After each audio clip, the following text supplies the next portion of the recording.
সিঙ্গুরের বিবাদ নিয়ে, জমি সংক্রান্ত বিষয় নিয়ে মহামান্য হাইকোর্টের ডিভিশন বেঞ্চ যে রায় দিয়েছেন তার কপি এখনো আমাদের হাতে এসে পৌঁছায়নি, কিন্তু সংবাদ মাধ্যম এবং অন্য স্তরে থেকে আমরা যা খবর পেয়েছি তার ভিত্তিতে আমরা সিঙ্গুরবাসী কৃষকদের আশ্বস্ত করতে চাই যে আমরা মানুষের পাশে ছিলাম, সিঙ্গুরের কৃষকদের পাশে ছিলাম, আছি, থাকব।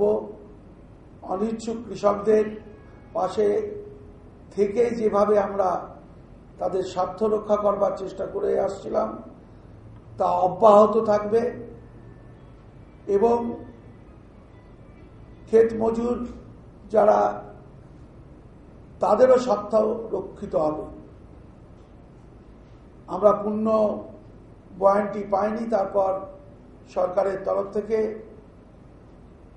আইনানুগভাবে যা করণীয় নিশ্চয়ই আমরা তা করব, কিন্তু জনগণের স্বার্থ, কৃষকের স্বার্থ, মমতা বন্দ্যোপাধ্যায়ের ২৬ দিন অনশন করে যে কৃষক এবং অনিচ্ছুক কৃষকদের সিঙ্গুরের জমি রক্ষার আন্দোলন, কৃষি জমি রক্ষার কমিটির, ভূমি রক্ষা কমিটির যে আন্দোলন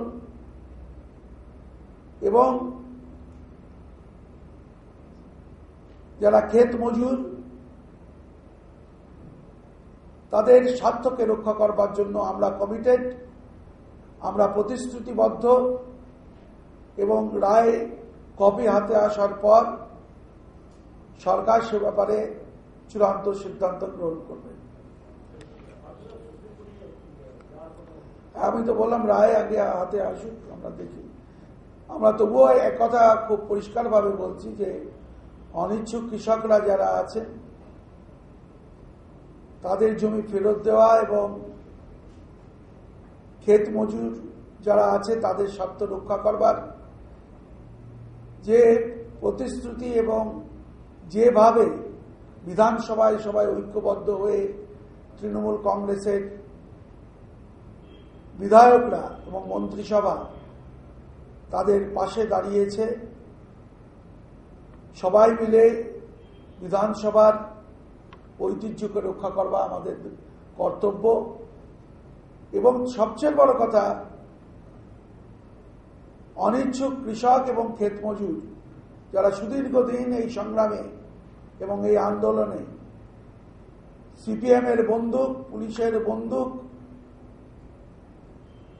মাস্তানদের অত্যাচার সহ্য করে, তাপসী মালিকের ধর্ষণ করে তাকে আগুনে পুড়িয়ে দেওয়া থেকে রাজকুমার গুল এবং ৯ জন কৃষক আত্মহত্যা করবার পরেও তাদের আন্দোলনকে, তাদের এই ইচ্ছাকে, তাদের এই অধিকারকে তারা বজায় রাখার জন্য এখনো লড়াই করছেন।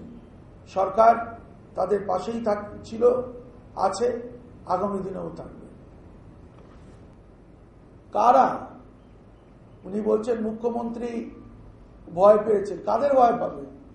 যাদের দূরবীনেও খুঁজে পাওয়া যায় না তাদের ভয়। যদি ভয় পেতেন তাহলে লালগড়ে যেতেন। যখন লালগড়ে বুদ্ধদেব ভট্টাচার্য যাওয়ার সাহস দেখাননি, সূর্যকান্ত মিশ্র যাওয়ার সাহস দেখাননি, নিরুপম সেনরা যাওয়ার সাহস দেখাননি, পলিট ব্যুরোর কোন সদস্য যাওয়ার সাহস দেখাননি। কারা ভয়ের কথা বলছে? যারা পাহাড়ে যায়নি কোনোদিন। পাহাড়ের ওই যখন আগুন জ্বলছিল, পাহাড়ে যখন অশান্ত ছিল, তখন তাকে তো বুদ্ধদেব বাবুকে তো কোনোদিন পাহাড়ে দেখা যায়নি, সূর্যবাবুকে তো কোনোদিন পাহাড়ে দেখা যায়নি, দার্জিলিংয়ে গিয়ে কোনোদিন তো মিটিং করতে দেখিনি। যখন গণতন্ত্র এই রাজ্যে পদদলিত হচ্ছিল, কই কাউকে তো খুঁজে পাওয়া যায়। ভয় কাদের? গণতন্ত্রকে যারা ভয় পায় তারাই সেখানে দাবি করছে গণতন্ত্রের কথা। আমি অবাক হয়ে ভাবি যে এরাই না আমাদেরকে সিঙ্গুরের বিষয় তুলতে দেয়নি বিধানসভায়। আমি আজকে আর নতুন করে বিবাদ চাই না, কিন্তু এরা তো তুলতে দেয়নি। এরা নন্দীগ্রাম তুলতে দেয়নি, এরা নেতাই তুলতে দেয়নি, এরা বিল এনে বুদ্ধবাবু অনুপস্থিতিতে আমাদের বলতে দেয়নি। আজকে সবচেয়ে বেশি সম্মান বিরোধী পক্ষকে মমতা বন্দ্যোপাধ্যায় দিচ্ছেন। প্রথম দিন থেকে মন্ত্রিসভায় যেদিন থেকে তিনি এখানে এসছেন সেদিন থেকে বিরোধীদেরকে ডেকে তিনি সম্মান দিচ্ছেন। আজকে বলা হচ্ছে যে ভয় পেয়েছে, কাকে ভয় পাবে? যেভাবে এরা এই অল্প সময়ের মধ্যে সবাকে ব্যবহার না করে বেরিয়ে আসছেন তা অকল্পনীয়। আজকে মুখ্যমন্ত্রী তো ছিলেন, কালকে তারা বেরিয়ে এসেছিলেন, মুখ্যমন্ত্রী জিটিএ নিয়ে বিবৃতি দেননি কেন? আজকে মুখ্যমন্ত্রী যখন উপস্থিত তখন তারা বেরিয়ে এলেন, তাদের প্রশ্ন পিছনের দিকে কেন? এই ধরনের কৌশল, এই ধরনের নোংরামি, এই ধরনের রাজনৈতিক দ্বিচারিতা আমরা তো ভেতরে বলবই, বাইরেও বলছি, আমরা তীব্র ভাষায় নিন্দা করি এবং গণতন্ত্রের পক্ষে এটা মঙ্গলজনক নয়।